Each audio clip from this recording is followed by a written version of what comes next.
नमस्कार, सिंगाजी न्यूज 24 देख रहे हैं आप और मैं हूं आपके साथ गुंजन। आज की तरोताजा खबर की तरफ चलते हैं। अखिल भारतीय 10 नाम गोस्वामी सभा दिल्ली सारंगपुर मध्य प्रदेश में हुआ भव्य गोस्वामी समागम कार्यक्रम। सारंगपुर जिला राजगढ़ मध्य प्रदेश के यशवंतपुरी पिता मदनपुरी गोस्वामी द्वारा इस कार्यक्रम का भव्य आयोजन रखा गया था। आपको बता दें कि इस विशाल कार्यक्रम में 10 नाम गोस्वामी समाज के राष्ट्रीय कार्यकारिणी समिति पदाधिकारी, प्रदेश के पदाधिकारी तथा हर जिले के समस्त पदाधिकारी, मातृशक्ति महिला पुरुष मौजूद रहे। ये कार्यक्रम यशवंतपुरी जी के निजी गार्डन मदन गंगा गार्डन में रखा गया था। इस कार्यक्रम के मंच का संचालन विपिन यति गोस्वामी राष्ट्रीय मीडिया प्रभारी ने किया। कार्यक्रम में सर्वप्रथम भगवान शंकर के चित्र पर पुष्प दीप माले अर्पण कर पूजा अर्चना कर कार्यक्रम को आगे बढ़ाते हुए समस्त बाहर से पधारे महानुभाव का यशवंतपुरी गोस्वामी एवं उनके साथ परिवार द्वारा पुष्प से स्वागत किया गया। यशवंतपुरी गोस्वामी सारंगपुर का कहना है कि इस मीटिंग रखने का मेरा एक ही मकसद है कि समाज में एकता बनी रहे। यशवंतपुरी का कहना है कि जो हमारे समाज में समाधियां लगाई जाती हैं, अंतिम दाह संस्कार में हम समाधि से दाह संस्कार करते हैं तो कई सारी जगह पर बारिश के समय में समाधि में पानी निकालने जैसी समस्या होती है। अगर सब समाज को उचित लगे तो उनका कहना था कि ऐसी स्थिति में हम अग्नि से भी अंतिम संस्कार कर सकते हैं। उसमें सभी समाज के लोग ऐसी स्थिति में यथावत से मान्य करें। महामंडलेश्वर संत मुकेशानंद पुरी गोस्वामी का कहना था कि हम गोस्वामी समाज और हमारा गोस्वामी परिवार हमारे समाज के लिए तत्पर खड़े हैं और हमेशा खड़े रहेंगे। सबसे बड़ा केंद्र बिंदु ये है कि जो हमारे आदि गुरु वरिष्ठ पदाधिकारी जो भी हम लोगों को 10 नाम गोस्वामी समाज के बारे में जानकारी दे रहे हैं, आदि गुरुओं ने 10 नाम गोस्वामी की जो धरोहर के बारे में हमें परिचय कराया है, तो हमारा तात्पर्य है कि उस धरोहर की रक्षा करने का मुख्य जिम्मा हमें अपने ऊपर लेना चाहिए। अखिल भारतीय सभा के कार्यक्रम का आयोजन किया गया है।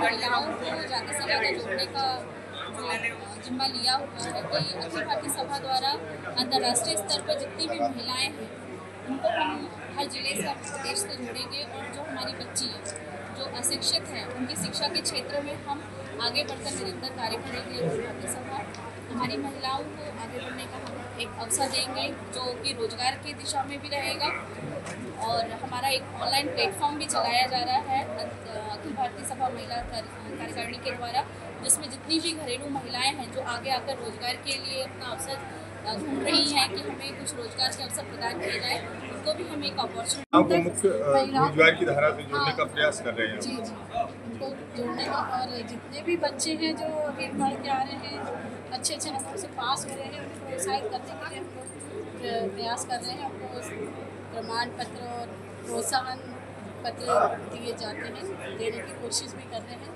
और जितनी महिलाएं हैं हमारी जो जॉब करती हैं उनको भी हम सम्मान करते हैं। और आज ये जो मदन गार्डन में जो प्रोग्राम हुआ है यशवंतपुरी जी की तरफ से बहुत ही सराहनीय है और ये ऐसा प्रोग्राम कहीं पर भी नहीं हुआ है, इसके लिए मैं बहुत। आपका नाम क्या है? मेरा नाम यशवंतपुरी गोस्वामी पिता मदनपुरी गोस्वामी। जैसा आपने जो आज इतना बड़ा भव्य कार्यक्रम रखा है, किसी उद्देश्य से रखा है? मेरे मन में एक सी भावना जागृत हुई थी कि मैं समाज को एकत्रित करूं। मेरा चौथापन आ गया है, मेरी उम्र 70 साल की हो गई है।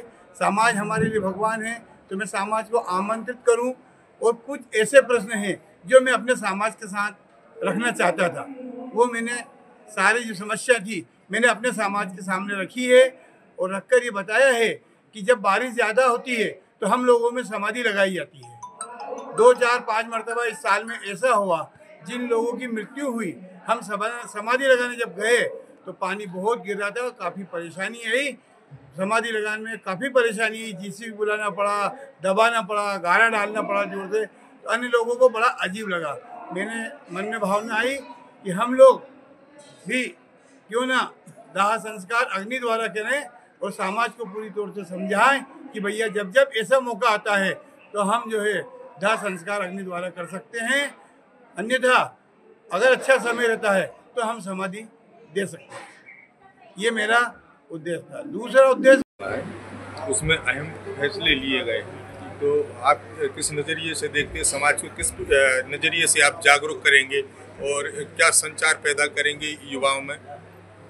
देखिए, समाज की गतिविधियाँ और बाकी अन्य गतिविधियाँ अपने हिसाब से जो चलती आ रही है, जिसको समाज की जो कुरीतियाँ हैं, जो पुरानी जो रीति रिवाज है, जिसको अब समय के अनुसार प्रतिपालन नहीं किया जा सकता है, उसके लिए जो सीनियर लोग हैं उन लोगों ने विचार किया है।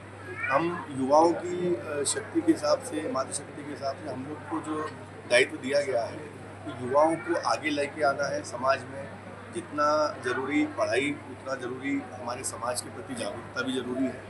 और इसी तारतम्य में हमने उज्जैन से शुरुआत करी है।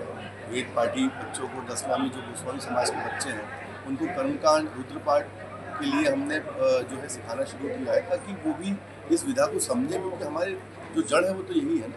तो यहाँ से शुरुआत करेंगे तो वो आगे एक जो है उदाहरण सेट करेंगे। उसी तारतम्य में स्पोर्ट्स के माध्यम से, पढ़ाई के माध्यम से बच्चों को, युवाओं को आगे, और हमारे समाज की जो गोस्वामी समाज क्या है उसके प्रति जागरूकता तो युवाओं में, जन चेतना के हिसाब से युवाओं में डालना है। वो उसके लिए हमको जो हमारे सीनियर वर्ग है उन्होंने हमें कुछ पॉइंट्स दिए, कुछ मुद्दे दिए, उस पर हम निश्चित रूप से आगे कार्य कर रहे हैं।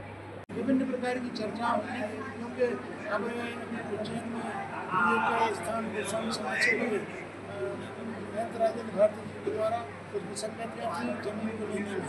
वहाँ पर भी एक समाज के उत्थान के लिए, बच्चों, विद्यार्थियों के लिए विभिन्न प्रकार की व्यवस्थाओं के लिए, महाकाल दर्शन के लिए एक भवन निर्माण की व्यवस्था हुई है।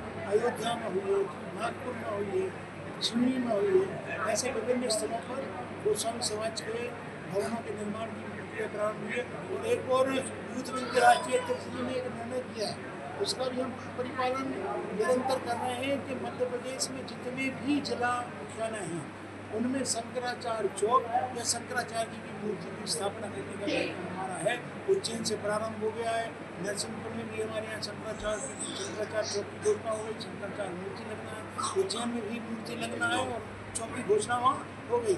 ऐसी विभिन्न जिलों में भी, इंदौर में भी हो गई, भोपाल में भी हो गई है, जौनपुर में भी हो गई है, जौनपुर में भी मूर्ति की स्थापना है। इस तरह से समाज की गतिविधियाँ बढ़ाने के लिए, क्योंकि कहीं ना कहीं हम तो साधन के रूप में उपयोग है, साध हमारा कुछ और है, साध हमारा समाज का उत्थान करना है।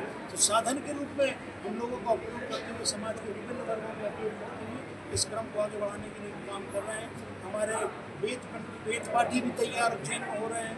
राजेंद्र भारती जी के महंत मंगलनाथ के उन्होंने घोषणा की कि जितने वेद पाठी तैयार यहाँ होंगे उन सारे बच्चों को मंगलनाथ में पूजा करने की और जो उपक्रम करने की व्यवस्थाएं हम उपलब्ध कराएंगे। वो हमारे पूजन जो हमारे संस्कार होते हैं उनको नियोजित करें। शिक्षा के क्षेत्र में भी हम काम कर रहे हैं, खेलकूद के क्षेत्र में भी हम काम कर रहे हैं। विभिन्न प्रकार की आयोजनों की आज यहाँ चर्चा हुई है, उनका विभिन्न प्रकार की विसंगतियाँ। इसी तरह की तमाम तरोताजा खबरों के अपडेट्स के लिए सिंगाजी न्यूज़ 24 पर बने रहिए। नमस्कार।